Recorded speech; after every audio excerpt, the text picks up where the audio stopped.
Welcome, rewinders and retro lovers. If you are looking to make friends who love video games from the 16-bit era, the high-bit era, and movies from the 80s and 90s, this is the stream for you. Also, if you are interested in asking questions and learning about podcasting, streaming, or being a Christ follower from a Christ follower, then this is also the segment for you. Yes, this is Streams, Pods, and God. We do this segment during my Modern Monday streams.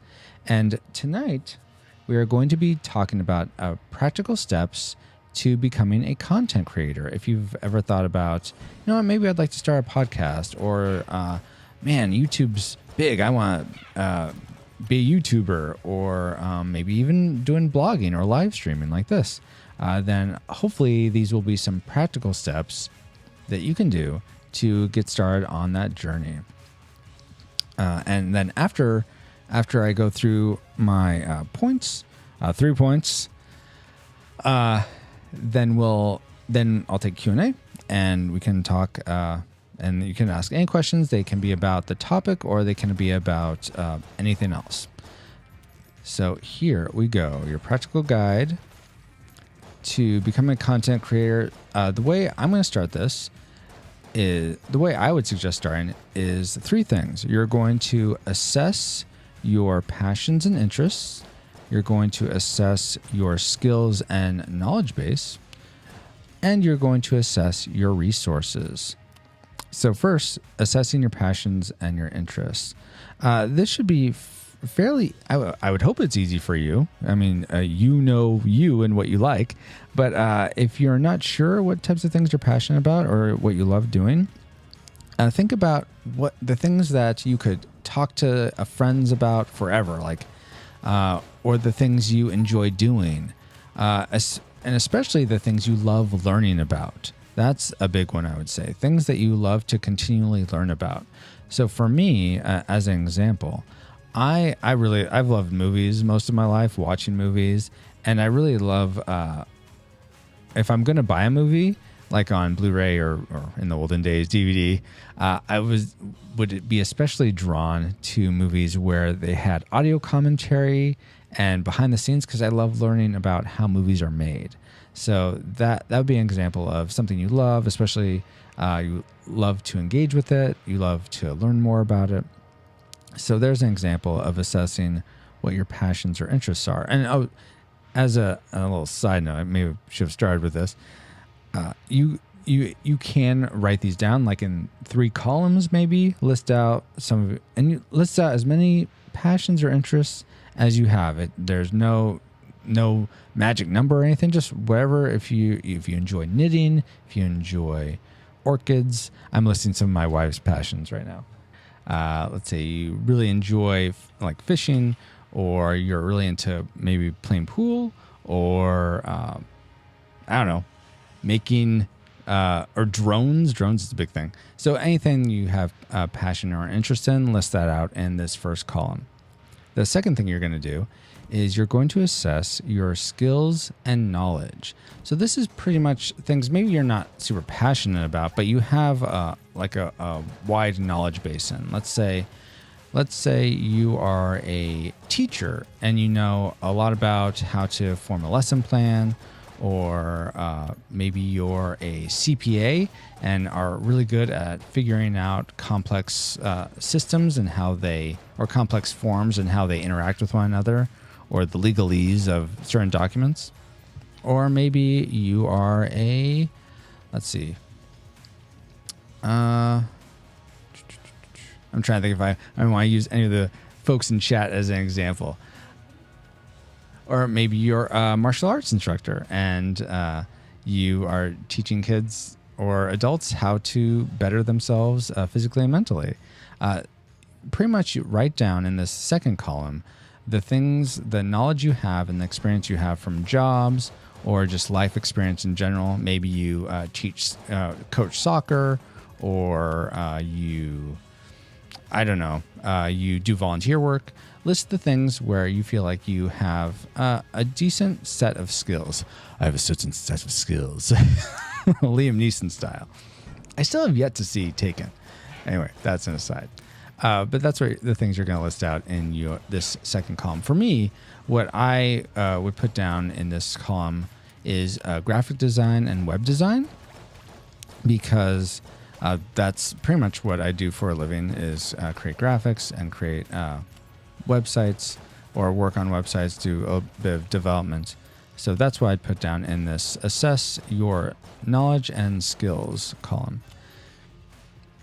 Excuse me. In the third column, last column here, you're going to write down assess your resources. So these are the things you have available to you to essentially make the best content you can make with the best quality you can make. So whether it's you have probably going to need a computer. That's probably going to be mandatory. But you may think about, okay, do I have a phone? Do I have a tablet? Like right now, I had to improvise and use a tablet for this stream instead of having chat up on the screen, because it was taking too many system resources to have Google Chrome running. So having a tablet available is super handy. Do you have a video? If you're going to stream, do you have a video game console that will stream right to Twitch or YouTube? Or do you need something else as an intermediary for that? Essentially, all the things you have available, a microphone, webcam, things like that. Assess all of those things, list those out, and determine what you have in that regard. The biggest of these of resources, I would say to think about, is how much time do you have to devote to content creation, because that can be a big one that can throw you. Especially for me, podcasting was something where I don't think I realized exactly how much time it took. I did start off small with a podcast that ended up becoming defunct, and that's how I actually had resources to begin with, like a microphone and stuff, when I started Retro Rewind podcast. But it's important to assess how much time you have, as well as other actual resources. So once you've assessed your passions, your interests, nice, Dale, you weren't taken by it. Once you've assessed your passions, your skills, and your resources, then you're going to essentially be able to best figure out what your mission is going to be. I'm sort of doing these in sort of military terms. If you've listened to the Retro Rewind podcast, you know that's kind of the thing we do with being on a ship, so to speak. So now you can have some building blocks in establishing what's your mission going to be. And that's essentially, look at the information you've listed out in these three columns and determine what things sort of relate. So for instance, okay, let's say you have a passion about knitting. I'm using my wife as an example. You have a passion for knitting, and you also have, so that's your passion. And you also are a teacher. So you know how to give instruction, you know how to make teaching engaging, and you happen to have a webcam and a microphone. Turntables and a microphone. No, don't get distracted, Francisco. You happen to have those things. Okay, well, maybe you could do a YouTube channel talking about your passion and sharing how to do knitting with other people.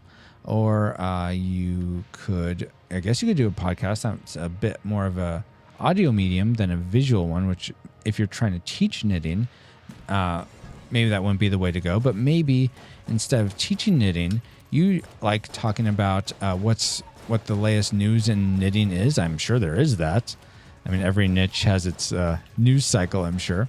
Or talking about conventions where your passion is talked about, and you could interview other knitters or designers or things like that. So all sorts of options there that you could do with that. So after you've determined what I think the type, you can have in your head what you want to do in terms of, do you want to make a podcast, YouTube channel, what have you. But I think the resources you have will determine a lot of that, what you're going to end up being able to do. But I think the passions and also your knowledge is going to help you determine what exactly you can do effectively and qualitatively, and actually be able to do continually.